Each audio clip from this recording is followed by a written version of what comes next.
Hello and welcome to the Doc Podcast. I'm your host, Dr. Mike DeLuke, and it's my mission to help you lead a happier, healthier, and more prosperous life, both personally and professionally.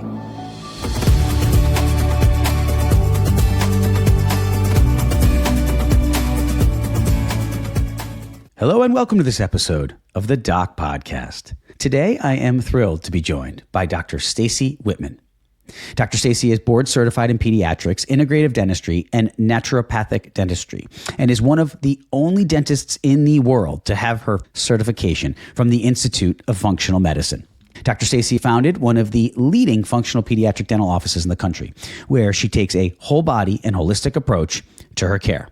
She is the co-founder of the Institute for Functional Dentistry, which is launching in the near future, and she lectures globally on functional dentistry and the oral systemic connection. She is also the co-founder of Feed Your Good Guys, or FIG, F-Y-G-G, microbiome-friendly oral care. With a passion for optimizing the oral microbiome, hormonal health, nutritional status, and sleep and airway health, Dr. Staci is a sought-after expert and educator with a heavy focus on preventative dentistry, cavity arrest, and remineralization, as well as the oral gut-brain axis. She recently appeared as a guest on the Huberman Lab Podcast, and I want to say she really did an amazing job representing the profession of dentistry. Some of what we're going to discuss on today's show includes how Dr. Staci became involved in a functional and holistic approach to dentistry, the problems with the current model of dental education, possible solutions to practice burnout, which many dentists are facing, the truth about fluoride and fluoride supplementation, the oral and gut microbiome and the impact that they have on overall health and wellness, steps you can take to improve your oral health as well as the oral health of your patients, and much, much more. This really is an amazing conversation, and I promise you this is something that will change the way you think about dentistry and about overall patient care and patient health. Please be sure to share the show with others. This is such an important message. We need to get this out to the public and to our colleagues to start to think differently about how we approach patient care. We have to get away from the reactive, mechanical approach that so many of us have learned and practiced over the years. We need to do better. We need to do better for our patients, for ourselves, and for the health of our society. Some of what you hear today may push your reality and may make you feel a little bit uncomfortable. And that's okay. That's good. That's where change comes from. We're not going to change the health of our patients if we're not willing to get a little bit uncomfortable. So without further ado, let's get on to today's episode with Dr. Staci Whitman. Enjoy the show, everybody.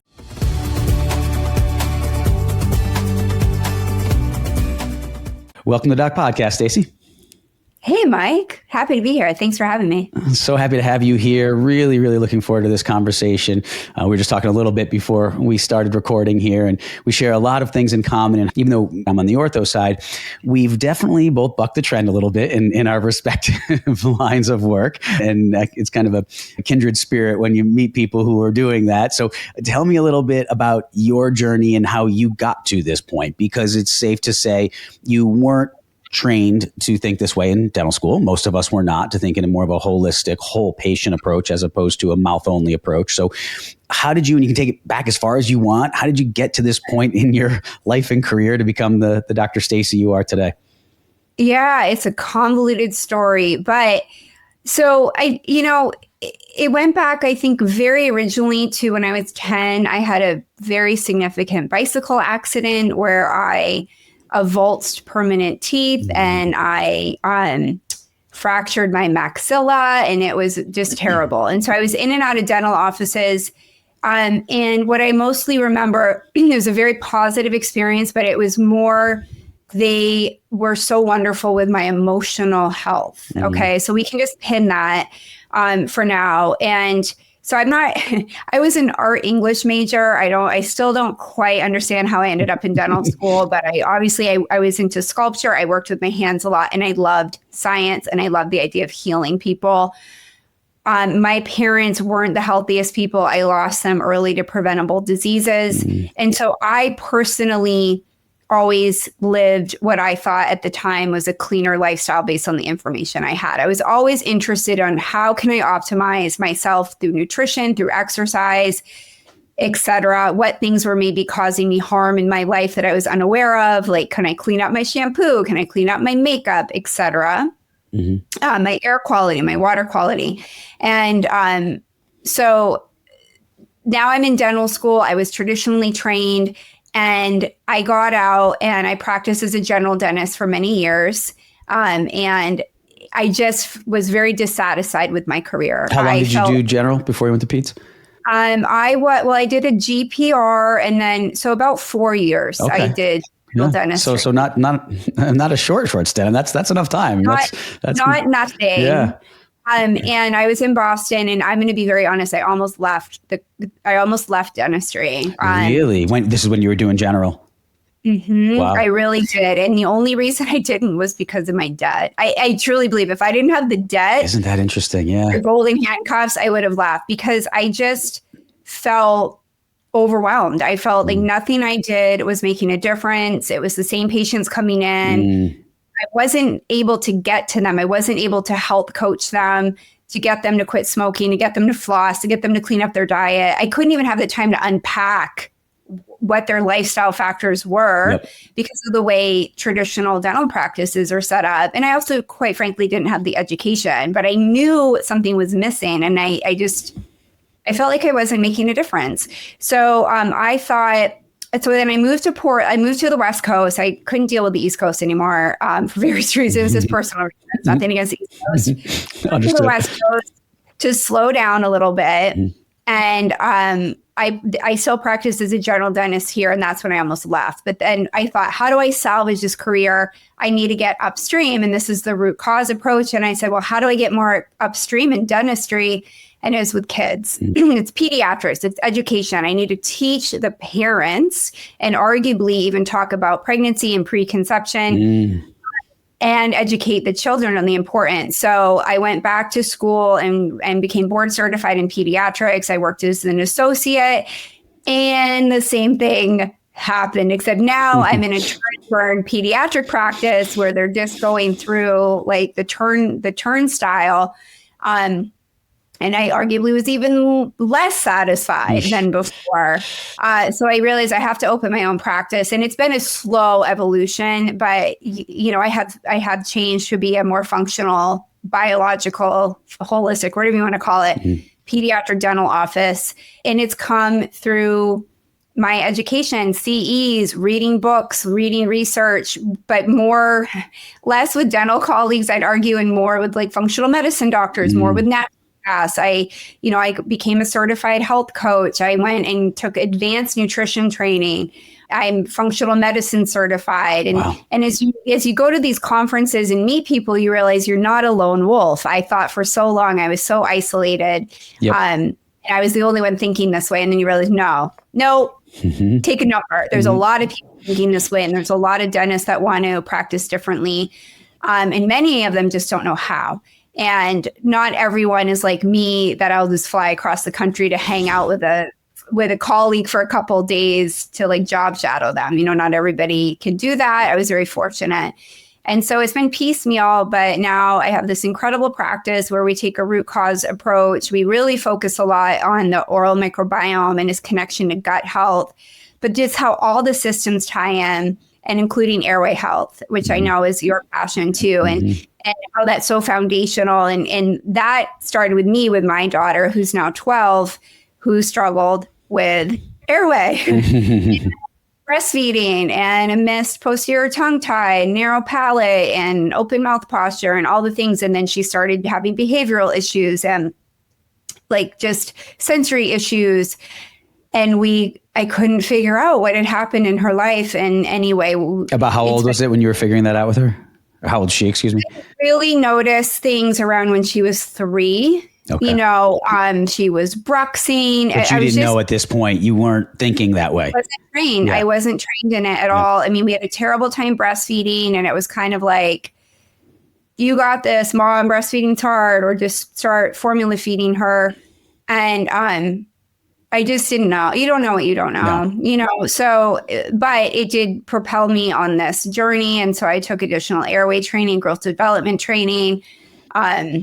it's been the best thing in my career. And I really do believe I'm helping so many people, because we know childhood is foundational, and how a child grows and how their neurosensory integration begins is foundational for what type of human they're going to be. Mm-hmm. And of course, we can unwind and unpack these things, but why not just start off on the right foot, or catch it as quickly as possible to course correct issues? And so since practicing that way, I am so satisfied with my career. About how long ago would you say that you made that change? Yeah, at least a decade ago. Oh, wow. I would say. Yeah, it's been a while, but so you were ahead of your time, because it was not something that was even really being spoken about at many meetings, or we didn't really have podcasts necessarily back then. So that's a while ago. Yeah, when I was an associate, I was already starting to do this additional education kind of after hours myself, but it wasn't until my daughter was about 2, which was 10 years ago, that I really dove in. And I'm still constantly adding things to my practice. I mean, right now we're talking about micronutrient deficiencies and mycotoxin exposures and heavy metals and oxidative stress. And like, how are these things impacting our children, and newer diagnoses like PANS and PANDAS, and all the blue light and screen time. And, it all just creates this really great practice. And certainly it's not the right fit for every patient, but for those patients really struggling to find answers to get their kids well, it's such a wonderful opportunity for me to provide guidance and education. That's really fascinating to hear that. That's why I love hearing people's stories, as my audience knows, because people see you as who you are today. Then they may know of you and know what you do, or some of how you practice. They don't realize the journey you went on. And it's almost zero. I could look back through, well into the hundreds of episodes. You'll be in like the mid 120s of episodes. So it's been a few. And I would say almost to a person, everybody who has gone on this journey and really transformed the way that they think about what we do as dentists, or even physicians who have come on, or even someone in the myofunctional therapy space, they went through a bit of a crossroads in their career, came to kind of that proverbial fork in the road, and had a decision to make on what they wanted to do. And oftentimes it involved a personal story too. And it involved a child, or a friend's child, or a family member, a parent struggling and suffering with airway and breathing. That tends to be one of the things. And do you know Beth Lambert? Have you heard of Beth? She does collaboration cares. Oh, I'll have to... Okay. She is amazing. She was on the show not long ago. I can put a link to her episode up in the show notes for our show, but she's amazing. And she was talking a lot about this total load hypothesis. As you're speaking, I'm thinking and how overwhelming it can be for parents, for patients, because there are so many things that are exposing us, and just trying to distill down a little bit. What are the hot points? What are the things that are really jumping off the page that are impacting kids? So how have you been able to start to incorporate that into a practice? Because there are so many things. So how are you kind of distilling that down? And what does your diagnostic process look like today? Mm-hmm. Yeah, great question. So I look at myself as a guide in a lot of ways. I'm there to help guide the parent, because it is so overwhelming, and you can't throw everything at them at once. I can't say, your child has cavities and they need to floss, and oh my gosh, their tonsils are huge and their palate's narrow, and also I think they have gut dysbiosis and they have eczema, and Right. Have to slow your roll. Yeah. This is a skill that you have to learn. But so that's first and foremost. So to me, when I look at a child, the biggest things I'm always looking at initially are nutritional status, gut health, and airway. Mm-hmm. I don't care about their teeth. It's a different way of thinking. Yeah. And this may not resonate with every provider out there. And I say this with the best intentions. This is not meant to be critical, but we are all trained to be dental technicians. Yes. Okay. We are taught to be essentially microsurgeons. That is great. We need to fix teeth. We need to fix occlusion, fix a smile, etc. We do not have dental physicians in the world. How does the mouth connect to the body? The oral systemic connection. Medicine is, I hate how it's become compartmentalized. Yeah, so siloed. Nothing is siloed. Everything's connected. If you have gum inflammation, you have systemic inflammation, okay, etc. If you have cavities, that is a sign of metabolic issues. That's a sign of nutritional deficiencies. That's a sign of dysbiosis. And that's not just staying in the mouth. It's going to impact the whole body. So I look at those things first. We do a very deep dive. My intake form is obnoxious. I would imagine it's pretty intense. Yeah. Yeah. It is. We talk about environmental toxin exposure, and we talk about birth. What was the birth of the child like? Was there trauma? What was the mom's health and mental, emotional status while she was pregnant? Any exposures in the family, and then deep dives into nutrition. Not just quick. We're not just saying, oh, do you drink Coke or candy? I mean, deep. I want to know what they're eating, when they're eating it. I want to understand their macros. I want to understand everything about this child's life up to this point. And then, very often they're a family that even thinks they're doing everything right. There are for improvement. Okay. They're snacking, they're sipping. They don't realize that acidic foods can cause damage, or they're not getting enough protein. They're not getting enough micronutrients, et cetera. And then of course the minute I look at a child, you know this, like you can do a quick airway assessment, just how they walk, at their gait, and through how they walk in and behave, I can sense their neurosensory processing. And then I'm thinking, well, what could that be from? And that comes back to the gut too. And so I am functional medicine certified and have my functional diagnostic certification. I'm not yet running these labs necessarily through my office. Okay. I will order vitamin D testing if needed, but we work in collaboration with naturopaths and functional medicine doctors who are on the same page that if I think this child needs a deeper workup, and craniosacral and chiropractic and things like that as well. So that's how we start. Now you'll say, how do you fit this all into an appointment? I do spend an hour with my patients. It could be much longer, I'll be honest. My team is exceptionally well trained to support me and do a lot of the education. But here's the trick, if someone wants to practice like this, is handouts. Okay. Creating detailed PDFs and handouts and checklists and things you want them to become educated on. And they leave with that in the new patient packet. They get a stack of information when they leave tailored to them. And then of course my social media has helped, and I have education on my website too. And so a lot of this, if the parents who come to see me, they're often very well prepared when they come in because they have already read things that, on my website or have followed me on social media, or my team's already sent them some preliminary handouts. So they come in already prepared, and that is helpful, but not necessary. And, don't be afraid to have a family come in for a follow-up for more education. The child doesn't necessarily even need to be there at that point.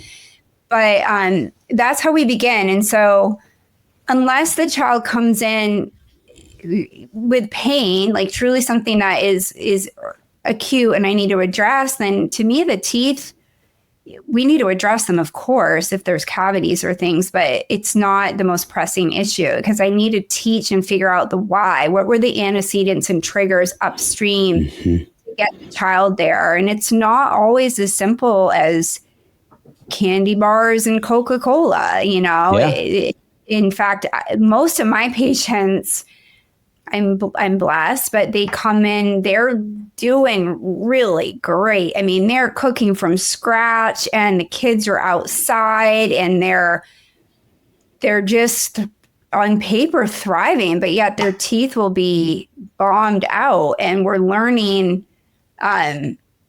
there's so much more involved to it. And hypoplastic enamel, to me, I'm seeing it clinically as an epidemic. I mean, children are erupting mineral deficient. I was going to say, do you think nutrient deficiencies in that, or vitamin D? And yeah.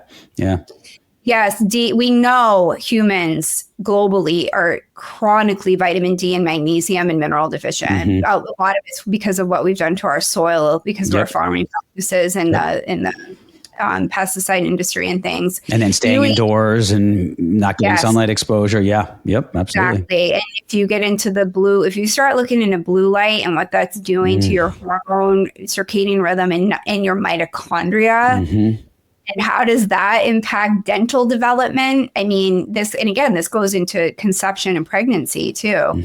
So it's overwhelming. I think it's so interesting and fascinating because I like to have answers to provide. And also knowing as a pediatric dentist, if I catch these issues before their permanent teeth are fully developed and calcified, we have opportunities to optimize this child while their permanent dentition is developing. And that's the most important message I'd like to share with parents who seem overwhelmed is like, listen, I know this is hard right now. Your child has all these cavities. Maybe they need anesthesia because they're pre-cooperative, but big picture, let's figure this out and make changes so they're they won't be a teenager and adult going through all of these issues, and let's get their airway optimized early. And I know that's a whole other, we'll get there. But yeah, so it's great. I mean, of course, I always want to do more. I feel like I could spend 3 hours with a family, but I feel like I have it pretty dialed that they leave at least with a very different experience. And what's really cool is I have very few, I shouldn't say never, but very few patients that come back with repeated cavities. Once we clean them up, and we really educate and we focus on the why, and again, you have to have the right patient population for this, but I think there's a shift, there's a movement toward this. And we're in the middle of a big healthcare shift where patients are taking control of their own health and they want answers. And it's really rewarding. And so my mission is to not only help patients, but to help educate providers too, to how to think a little bit differently and look at the mouth a little bit differently, like connect it back to the human that it's attached to, and learn to practice a little bit differently. And I think it will help with burnout and patient and just job satisfaction too, and sense of purpose. I mean, burnout is really high in dentists right now, and dentists, I think, are struggling. A lot of dentists are. And I think it's because of how we practice for many reasons. Yeah, I completely agree. I've had people on this show actually who have struggled with burnout. I had someone whose husband was a hygienist and her husband took his own life because of the burnout. It's real. And I never really thought of it the way you just explained it, which was that could be a solution to the burnout. Right. It makes perfect sense when you said it, but I'm thinking, right? Yeah. So I was doing all these things, but I wasn't totally practicing what I was preaching. And to me, COVID in a way was a blessing. I think many people had this where I was thrown off the hamster wheel. Yep. Same. And I was forced to look in the mirror and I was not well. I was sick. I look at photos of me. I'm so inflamed. I'm so tired. And I wasn't taking care of myself. And because what I was trying to do was fit, a round peg into a square hole or whatever that saying is, because I was trying to have this like functional pediatric practice, but I was putting it into a traditional model. Ah, interesting. Yeah. I know a lot of people are struggling trying to do that. It didn't work. Yeah. And so I had to completely change my schedule, the templates of the times I book for patients, change my I'm billing, I'm sure, right? Billing with my insurance. And I do take some insurance, but much less, right? And it's scary to do that, but also I think we need to prioritize our health more. Yeah. I know dentistry is hard. The overhead is insane and the expectations for us are nuts. But there are ways to restructure things that you can actually lower that overhead and extend your career, and anyway, so I cleaned up myself and I started working with a functional medicine provider And that was really my first exposure to it personally. And oh my God, it was life-changing. It was absolutely life-changing. I mean, my hormones were in complete disarray. I had rampant parasites, like just things that you wouldn't know unless you tested. And I feel wonderful. I feel so great. Like this is reverse aging, right? And so I've not only become happier emotionally and mentally and more present for my family, but I'm more present for my patients.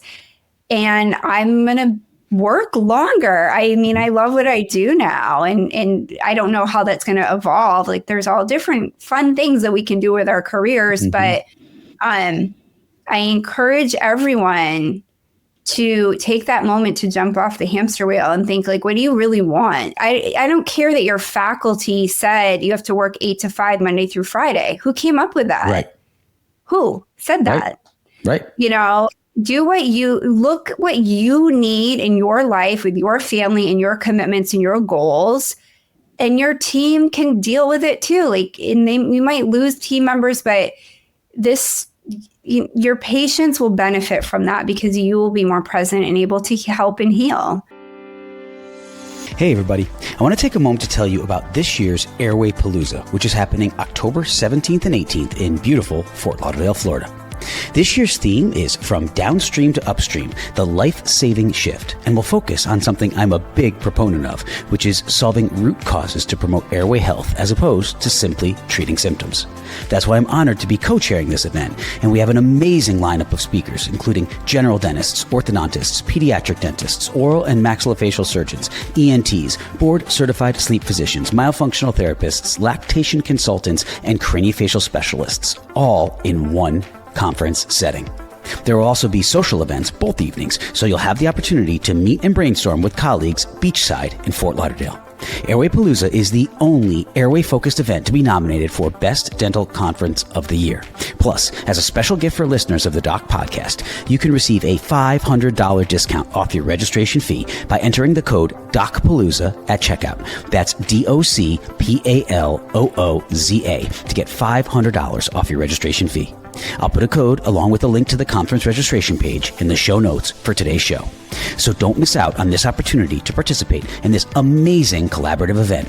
Get your tickets to Airway Palooza 2025 now before they sell out. And now, back to today's episode. No, it's really well said. And it's one of those things that something has to change, right? It's kind of like you said, on a national level, there's things we know in all of medicine has to change. Big pharma, it's a pill for everything. Treat the symptoms instead of treat the cause. People are waking up to this for sure. I feel like the public as a whole is doing a better job working up to it than the professionals. Yes. Right? It's going to have to come from the patients. I mean, it already is. And I see this with the fluoride conversation. I mean, we can go there. Yeah, but it's patients that are coming demanding options or at least open-minded conversations. Yes. And providers have to get with it. You have to get with it. You cannot be so narrow-minded. It's not about you. It's about what your patient wants and needs. Okay. So meet them where they're at. Now we can re-educate them if their information's incorrect. But so often I hear the gates just come down and you are not willing to even have the conversation, and it's my way or the highway. And if you don't do this, and guess what? Your practice is going to fail. Yeah. Those days are over. Yes. It's done. Yeah. Your patient runs your practice. And until you have that mindset shift, we will not be happy, and your practice probably won't be successful. I mean, the internet is a blessing and a curse, and it takes one bad review or a couple moms at a play date on a playground to, like, quite frankly, like, really harm your practice. So patients first. The way I look at it, I'm on a team with my patient. We're teammates. Yep. So, or maybe I'm the coach. I don't know, but like, it's not the me show. It's not the Staci show. Yep. I'm just here in the periphery. I'm adding, again, I'm a guide. I'm a guide and an educator.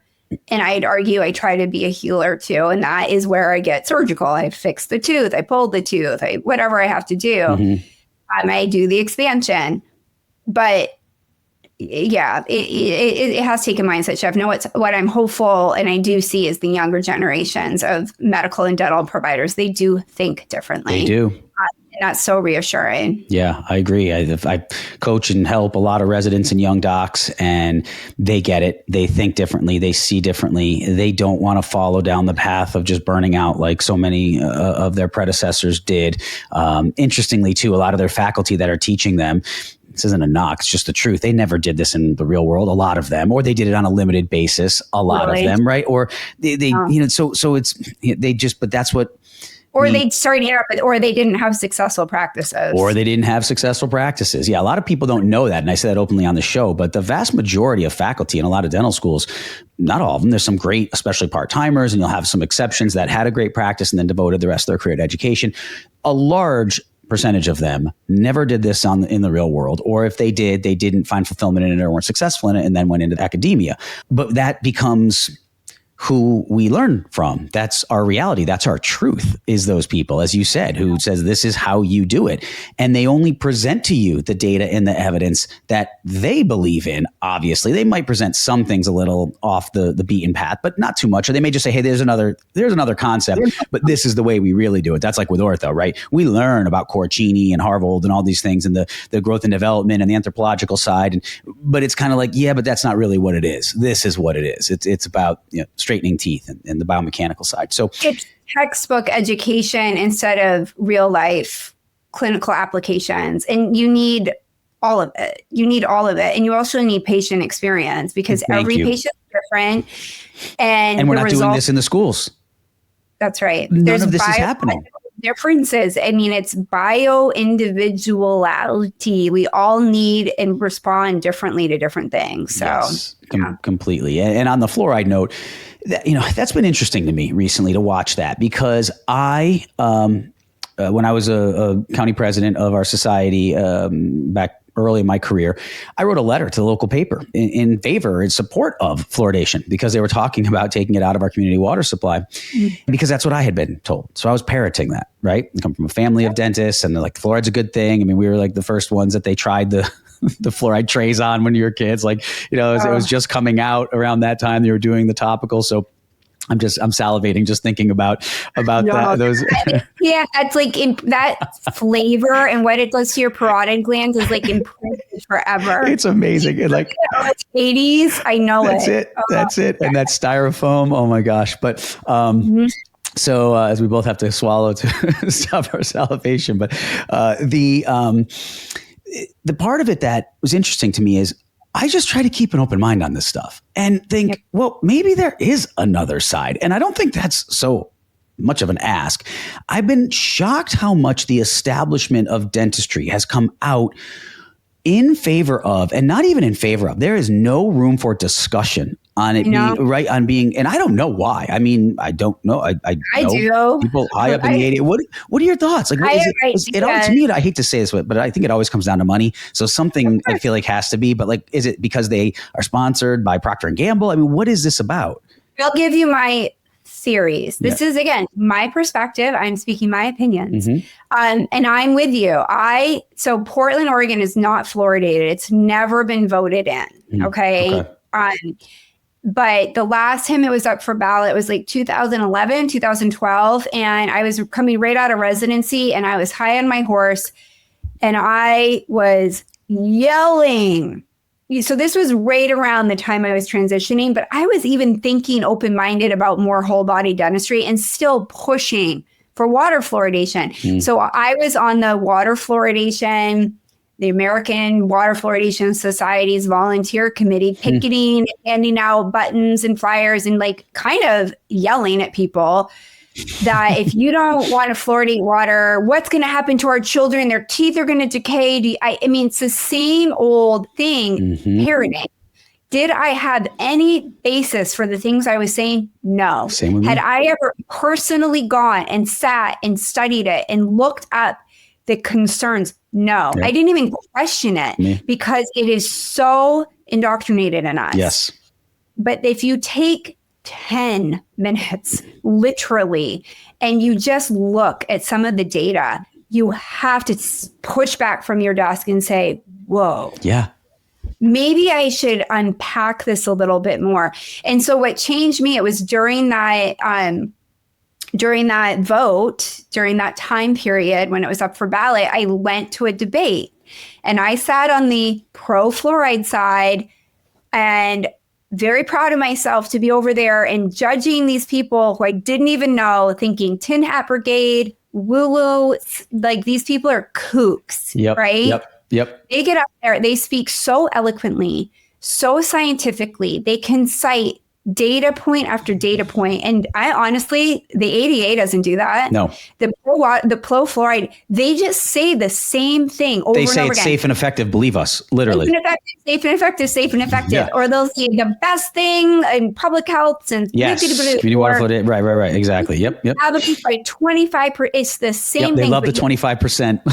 Which, by the way, that is old data. If you are quoting that, you are wrong. Yeah. And I will debate you on that. Look up. Did you see the Cochrane review, the 2024 latest Cochrane review? Yes. Yeah. Which, why are we ignoring that? Yeah. You can't cite the Cochrane review from 2015 and ignore the Cochrane review from 2024. Yeah. And just so the audience knows, they said there's insufficient evidence to determine the effect of cessation of community water fluoridation on caries and whether that results in a change in disparities in communities with lower socioeconomic status. They could not conclude that, because that's the other thing we hear is if you take it away, the underserved are going to just be riddled with decay. We don't ever talk about the fact like, well, maybe we could go teach these people how to be a little more proactive in their oral health and systemic health. That's been disproven. I mean, you look at European countries who have taken out water fluoridation. Now, yes, they did implement other programs, or just countries and areas that have never fluoridated. There is not a difference. There are data points on that. The World Health Organization has this if you look for it, but it's not front and center. And the Cochrane report also said it reduces decay risk by only a quarter a cavity to a third a cavity per person. That is not statistically significant. Right. So the 25% thing, if you hear it, if you read it, if you're saying it, you are incorrect based on latest data. Yeah. Period. That's it. And I will link that in the show notes too. I'm happy to link that. But also, we know Featherstone showed us that fluoride works topically, not systemically. They teach this in dental schools. So if you really want to fight for something, fight for topical fluoride application, fight for programs that educate on diet and nutrition, maybe going into schools. Can they opt into fluoride rinses or fluoride applications? Or can we get fluoride toothpaste to patients more readily? And people will say, well, people don't have access to toothpaste. That is hogwash. You can go to the dollar store and buy a tube of toothpaste for $1. And I'm sorry, but like, can people afford toilet paper? Yeah, we're not. It's the same thing. Right. It's this soap. Like these aren't good arguments. Right. Fluoride toothpaste works, okay? But I would counter argue it's still a Band-Aid.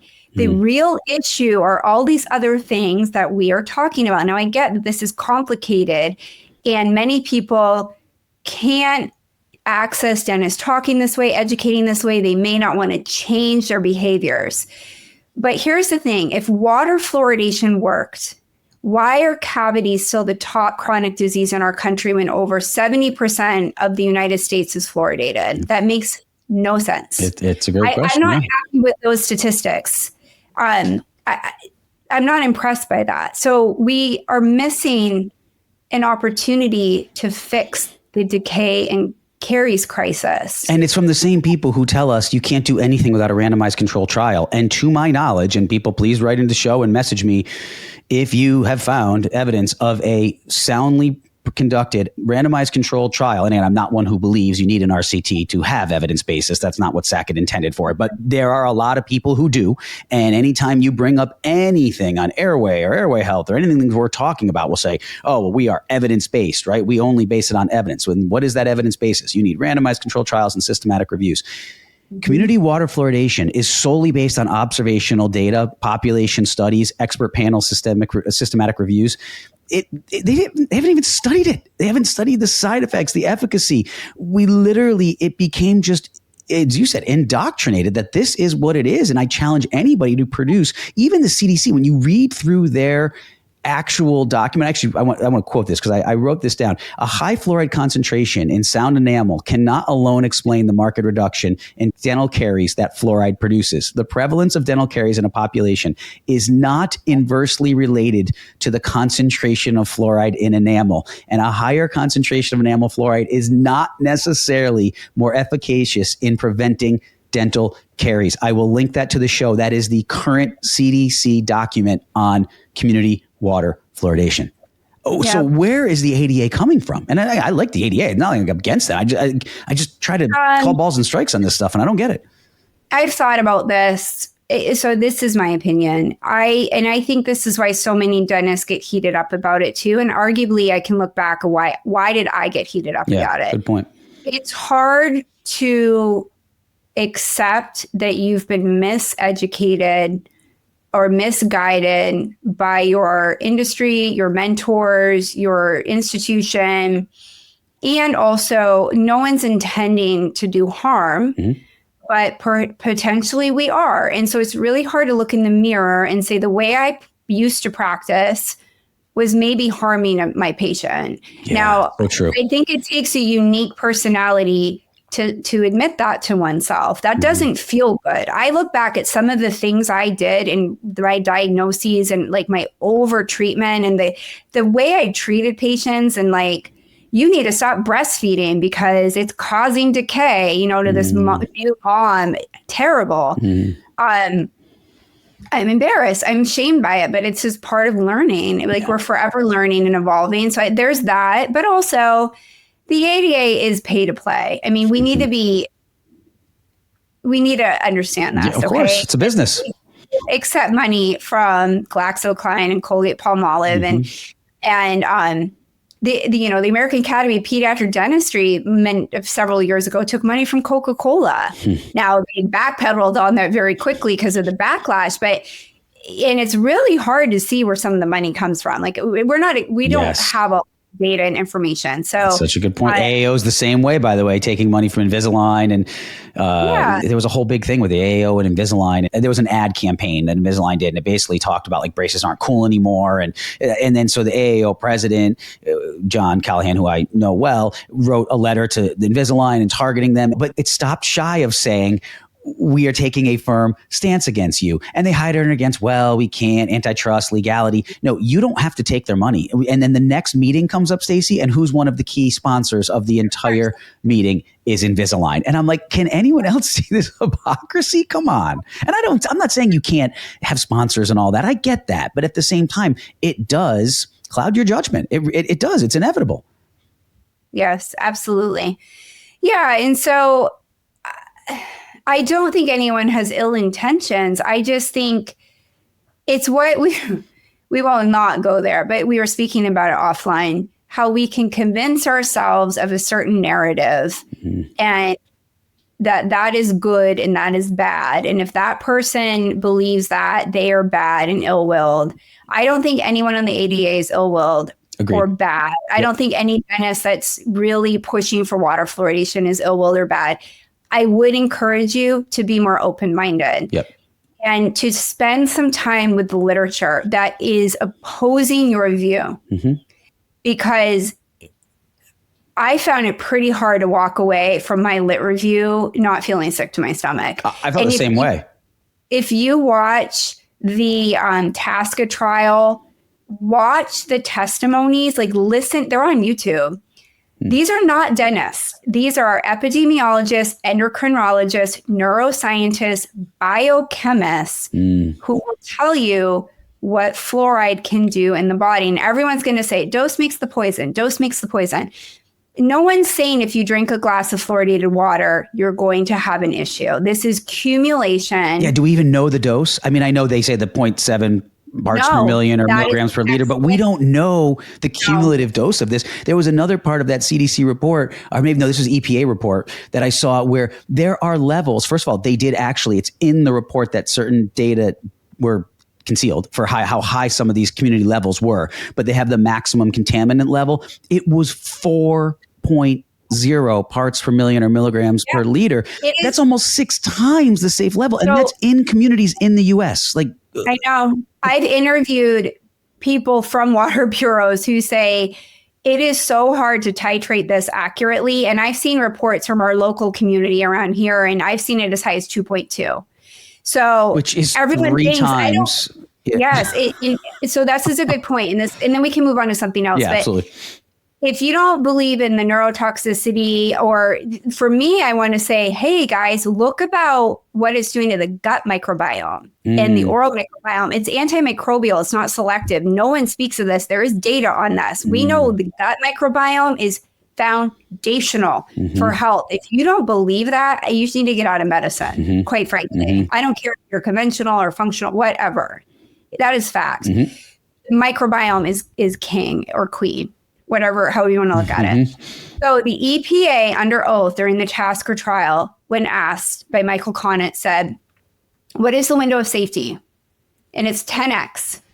10x. So most will agree, based on the NTP report and some of the data, that at 1.5 milligrams per liter, there do seem to be some negative issues. Well, that's their stance, is that ours is only 0.7. So then it's fine, right? Yeah. However, that's 1 liter. So I'm only allowed to drink a liter of water a day. Right. The American Academy of Pediatrics wants pregnant women drinking 3 liters of water a day. So there's an issue. Yep. It's the halo effect. But let me digress back to the EPA's thing. Why do we have a margin of safety? It's to protect vulnerable populations. Who are vulnerable populations in the community water fluoridation discussion? It's pregnant women, it's infants and children, it's people with kidney disease, it's people with calcium deficiency, iodine deficiency, and genetic polymorphisms, and people that have fluoride sensitivity, which is a real thing.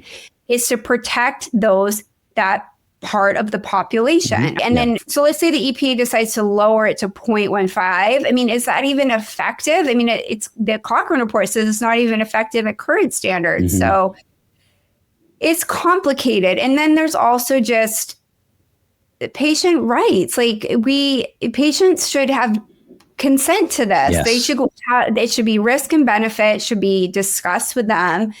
The potential for issues. I mean, this is the argument that's happening right now in Texas against Colgate and toothpaste, is that it's not clear what the negative side effects are for over-ingestion. It looks like Colgate is going to change their labeling as a result. So, I mean, so a parent should have a decision. I mean, my girls are 10 and 12. They've never been exposed to fluoride at all. They have no caries. I see this all the time in my patients.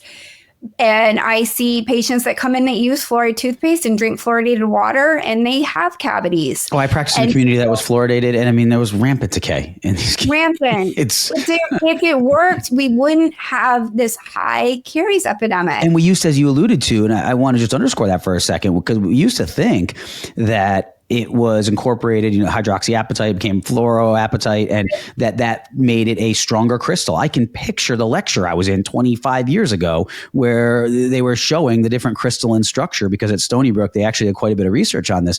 We now know that that's probably not actually the systemic benefit, and that's in the CDC report as well, really moving the needle much. I mean, there are really very little data, if any, to substantiate the systemic benefit. Am I right in that? That's right. Absolutely. Yes. Yeah. Maybe it's getting, it might be getting incorporated into the saliva a little bit and helping with, the topical side, acid resistance a bit, but that it's very minimized. I mean, again, the Cochrane report, and it's topical, and look at Featherstone's data and what they're teaching in school. Just do a lit review. Yeah. But again, at the end of the day, as someone who likes to focus on root cause medicine, this argument is lost, because I don't care if you use hydroxyapatite toothpaste or fluoride toothpaste or theobromine or coconut oil.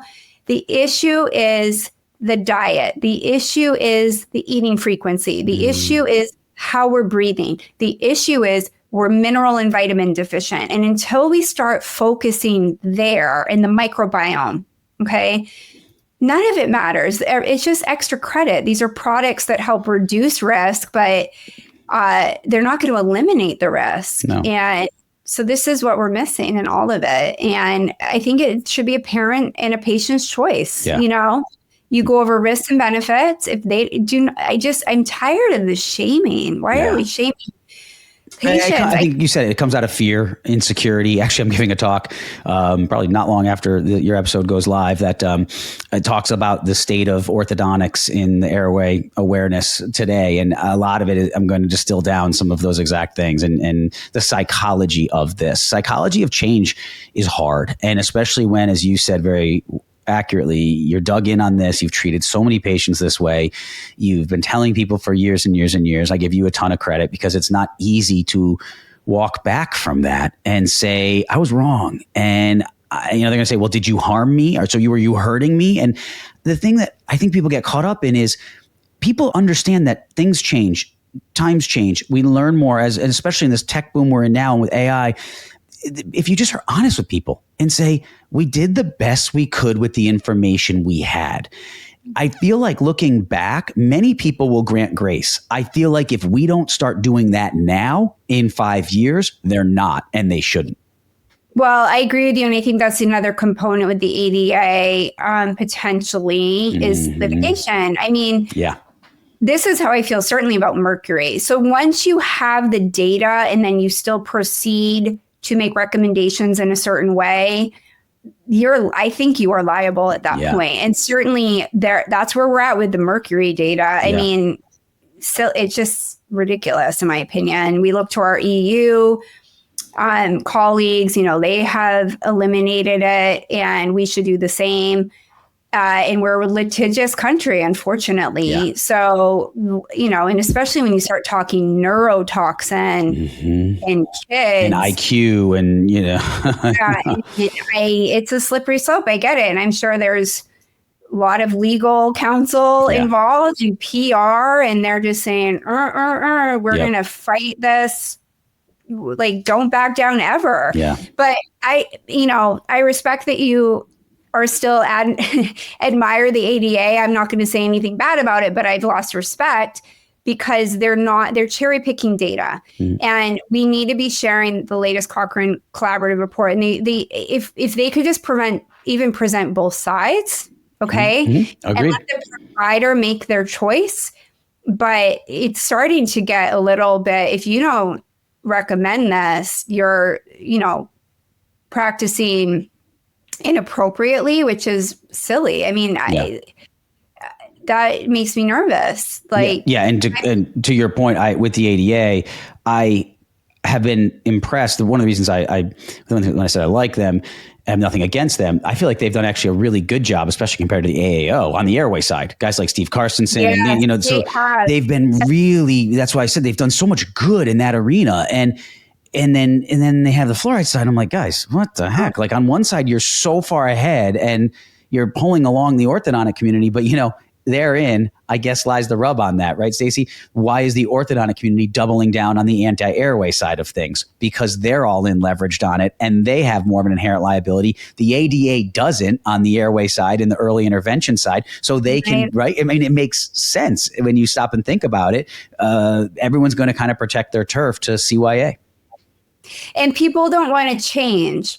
So with fluoride, for example, I still offer fluoride varnish in my office. I want to be very open about that. I am not anti-fluoride. I challenge water fluoridation specifically, and I am open to other means of remineralization as alternatives. Okay. And there's ones that I prefer over fluoride, but I have plenty of patients in my office that still use fluoride. I do not write fluoride prescriptions, and if asked, I will give my opinion on how I feel about water fluoridation.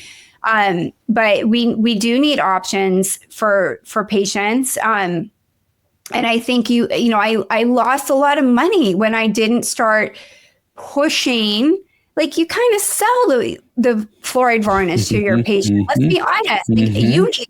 You need it and you need it. I don't care what your decay risk is. You have never had a cavity, but you need it. Then it's preventative, right? Doesn't matter how old you are. I mean, some practices can lose hundreds of thousands of dollars a year. Yes, that's such a good point. So even if you're not consciously thinking that way, I think that's deep down within you. Plus, it's like, when you have a turn and burn practice and you don't have time to unpack the why, yes, you feel like, well, gosh, I need to do something for this patient. Right. I'm doing something. So here's ClinPro 5000. Yep. Boom. Call it a day. And at least I feel like I helped. And it's just not the way I want to practice. That's just what it is. It's not the way I want to practice. And I don't think if we continue on this way, we are not going to get any healthier, and our caries rate will remain as is, but arguably it's going to actually go up because the processed food addiction is worsening. And we can see that. Go to any public space right now and look at the kids and tell me what's happening. Yeah. And how much of that, you touched on it a little bit with the fluoride, but I know you have a ton of knowledge in the area of oral microbiome and gut microbiome and dysbiosis. What are you seeing in that space? I know you could get super granular on it, but from kind of a 30,000 foot view initially, when people hear that, I think most people now, they know gut microbiome is important, probiotic, prebiotic, postbiotic, right? We kind of have a sense of that. The medical community is finally starting to come around on that a little more. They have a ways to go, but at least they're talking about it. What does it mean in the mouth? You can tie it in if you want to the QACs, quaternary ammonia compounds, and antiseptic mouth rinses, fluoride, food, diet. What is happening to our oral microbiome, and how is that interacting with our gut microbiome? Yeah. This is still very new. It's an exciting time. So if this piques your interest, jump on, because you're in the early stages of this and you will be considered a pioneer. So our oral microbiome, it does so much. It impacts nitric oxide production. So that's cardiovascular health and health. It influences the calcium and phosphorus exchange in our saliva. It obviously, is terrain theory. So is your oral microbiome thriving and diversified? In which case, if you do get exposure to strep mutans or candida or another virulent microbe, like, can you crowd it out? We swallow 2,000 times a day. So if we have periodontal disease, P. gingivalis, F. nucleatum, T. denticola, this is going down into the gut, and the mouth is the gut. I need dentists thinking that way. You are a gut doctor. You are just at the beginning of it. Okay. So it's all interconnected. It's bidirectional. I believe you cannot have a healthy patient, especially periodontal wise, unless you clean up their gut first. Interesting. So you have to focus on the gut too. And vice versa. If you're listening and you're like, well, actually, I've been working on fixing my gut health with my doctor, are they talking about your oral health? Like, we need to treat them the same. And we all know these pathogenic microbes are impacting and increasing risk to Alzheimer's and dementia. It's impact fertility, cancer risk is increased, mental health, mood disorders because of what's happening in the gut with neurotransmission, and just how they interact with each other, mineral absorption and ion exchange and immune health. I mean, we are just learning how these different sequences and complexes interact with one another. And so I hope to see oral microbiome testing standard of care soon.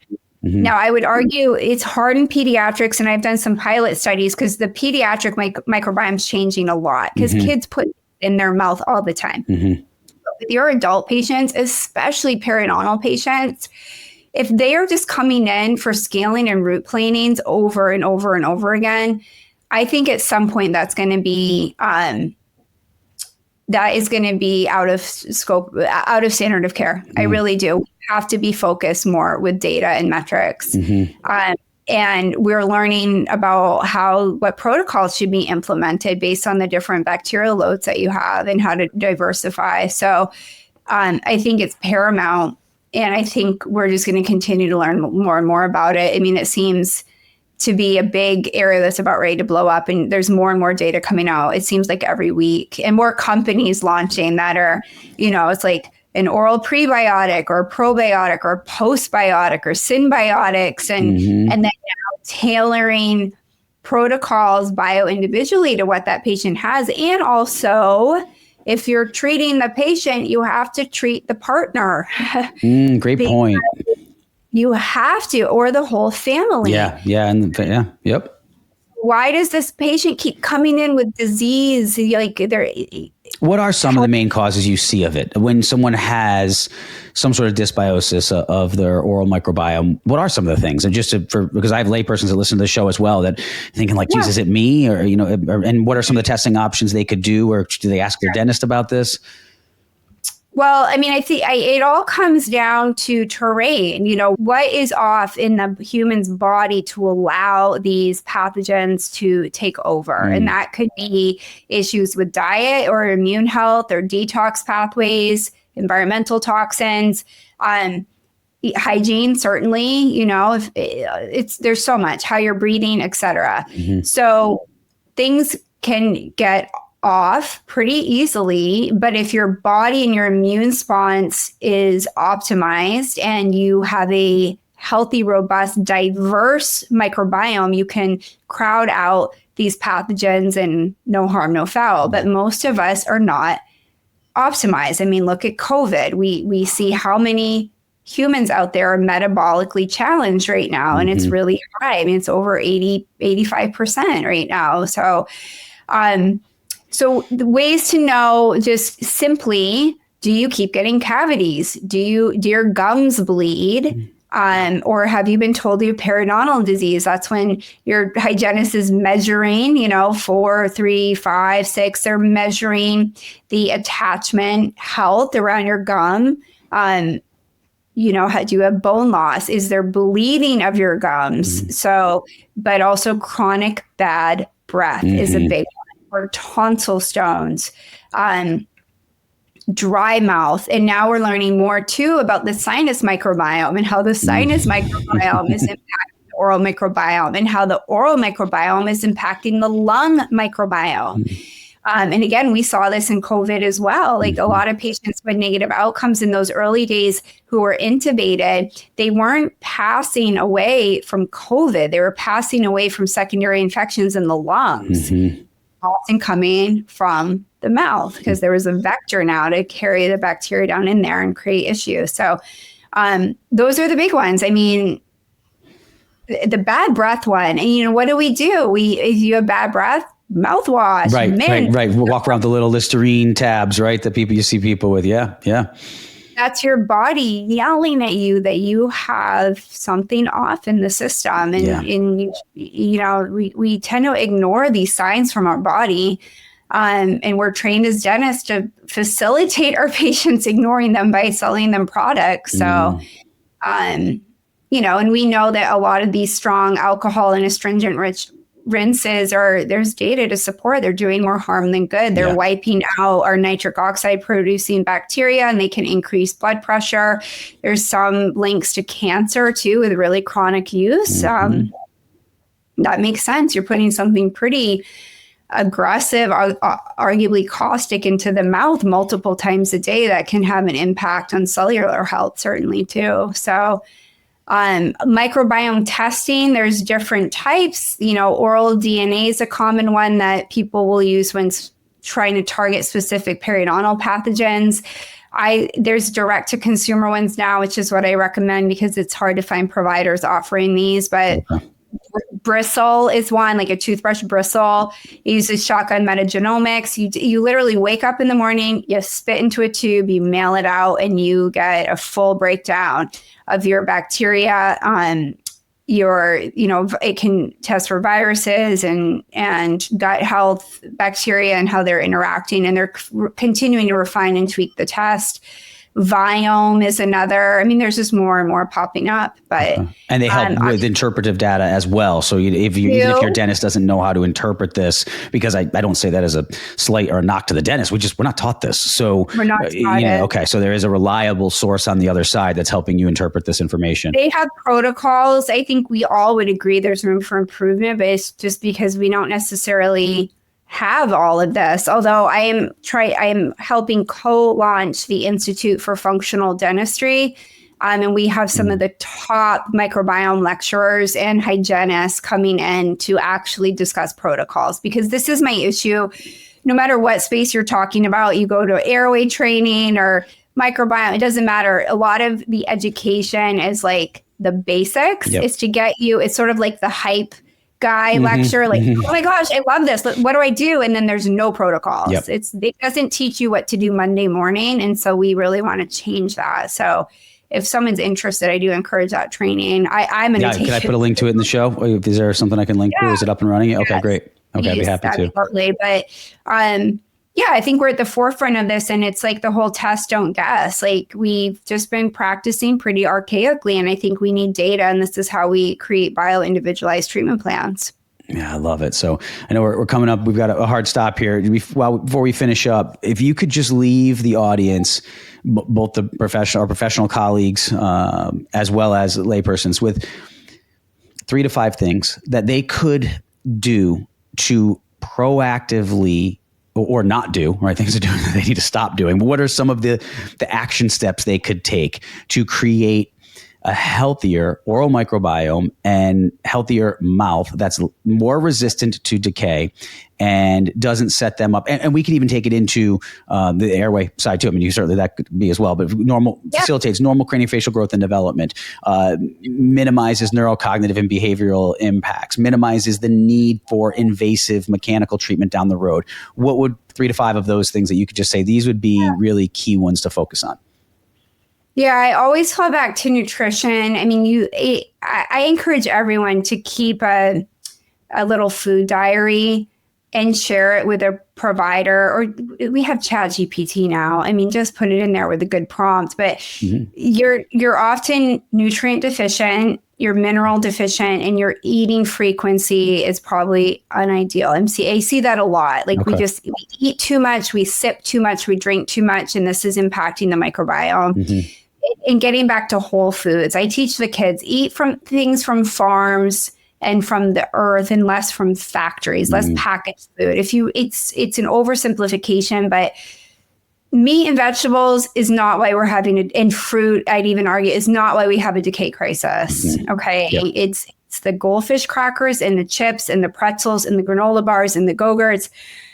And the Gatorade and even the LaCroix and the Celsius and the older kids and the people think, I have one that doesn't have sugar. Well, the acidity of those is tremendous. And I worry about the gut microbiome and oral microbiome that those drinks are having. I don't know any data off the top of my head on it, but you look at the can and the chemicals in those things, like this can't be good for the microbiome. Yeah.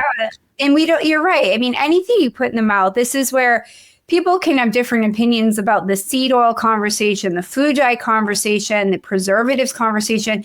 But I would just say, hey, how about what is it doing to the microbiome? Like, can we study that? Like, I would imagine probably it's not great for it, because this isn't how these species, we didn't evolve this way. We weren't be exposed to these things. So food first, nutrition first.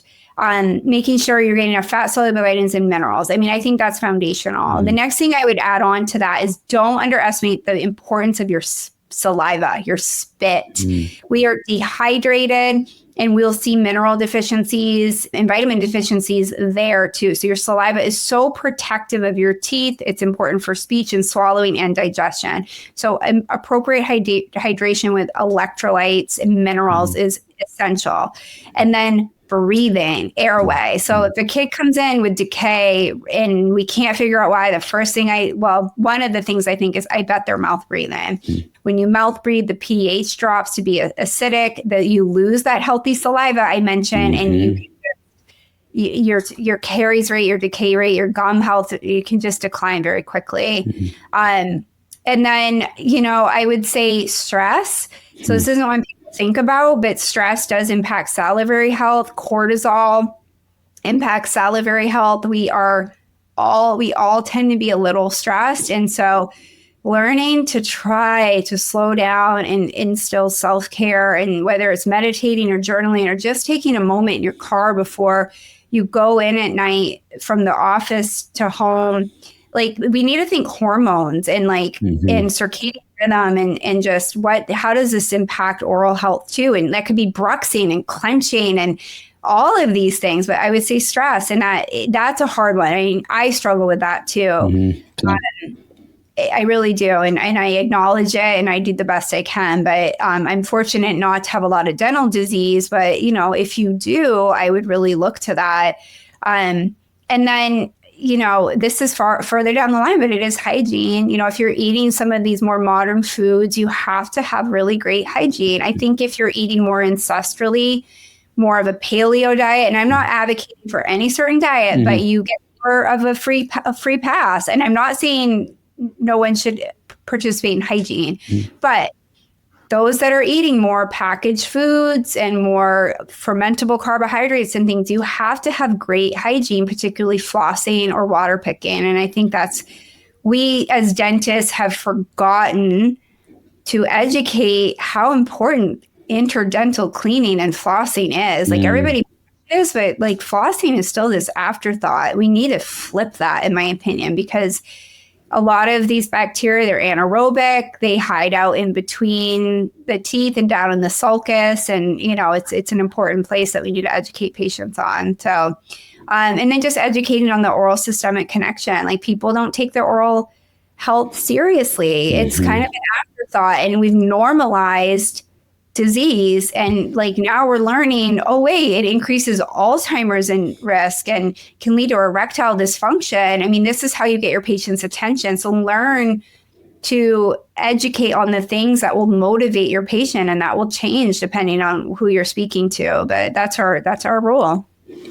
So awesome. I could talk to you about this all day. Literally, you're such a wealth of knowledge on this, and I give you such credit for being a warrior and a trailblazer. It's not easy. And you're doing this as a mom with young kids and a wife and a business owner. And it's amazing. I could see why you might have a little bit of stress. I give you credit for not having more stress, truthfully, because it's amazing. And you're changing the landscape. You're shifting the paradigm. And I get it may not always feel like that, but I talk to a lot of people in my capacity to what I'm doing now. And you're trailblazing. I mean, you're on Huberman with him, that gets heard all over. You're really doing amazing things. And I just encourage you to keep fighting the fight. I know it can be tough. I know you're probably taking a lot of arrows.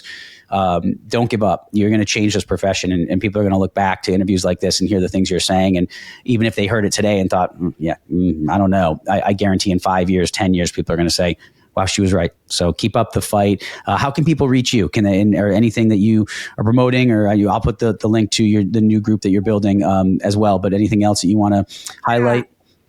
That was so kind. You have no idea how much that means. Thank you. I feel welcome. The same for you. So please keep at it too. Thank Truly. You. Appreciate it.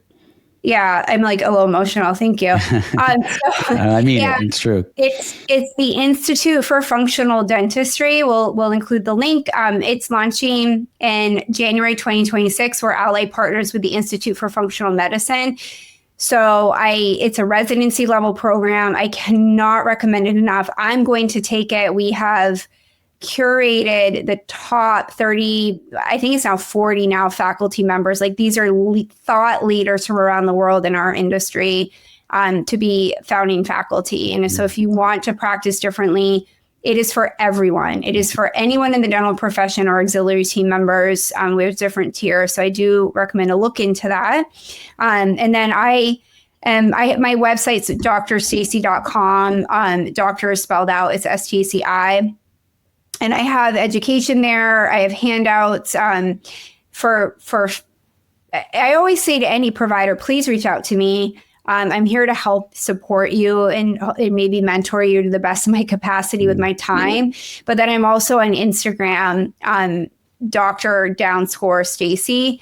And I try to offer a lot of education there too. And I encourage all of you, if you're a provider, don't shy away from utilizing social media. It's not only a beautiful marketing tool for your practice, but I think you'll find a huge sense of purpose through education, and you're helping so many people. It doesn't matter if you only get 10 likes. Those are 10 people that you just helped educate. That's huge.